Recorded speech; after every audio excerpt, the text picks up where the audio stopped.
abantu bakoresha ibikoresho bya elegitoroniki bakora imikoro,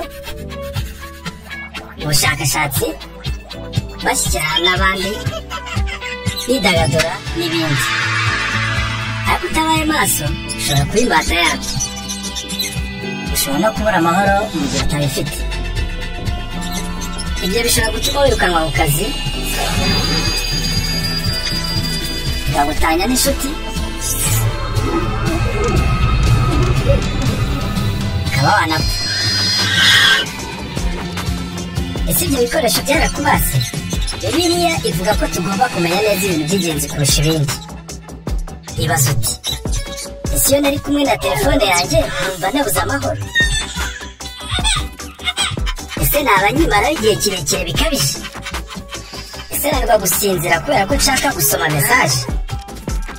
Ese yabituma nita ku muryango wanjye? Abagize umuryango wanjye babivugaho iki? Niba bimwe muri ibi bibazo cyangwa byose ari aho washubije yego, humura, ntunarenga igaruriro, hari icyo wakora. Urugero, ishyireho igihe utagomba kurenza kandi ucyubahiriza. Niba utwaye imodoka, ujye ushyira telefone kure. Umuryango wanyu mushobora kwishyiraho intego yo kudakoresha telefone igihe muri ku meza. Hanyuma uwifashe bwa mbere aganishwa koza ibyombo. Jya ugenda igihe utazajya ukoresha ibyo bikoresho. Jya uzimya ibikoresho bya elegitoroniki mbere yo kuryama, uzasinzira neza. Bibiliya ivuga ko ababiri baruta umwe. Saba umuntu wizewe wo mu muryango wawe cyangwa inshuti kugira ngo igufashe. Mu Bakorinto ba mbere 9:25 hatubwira ko tugomba kumenya kwifata muri byose.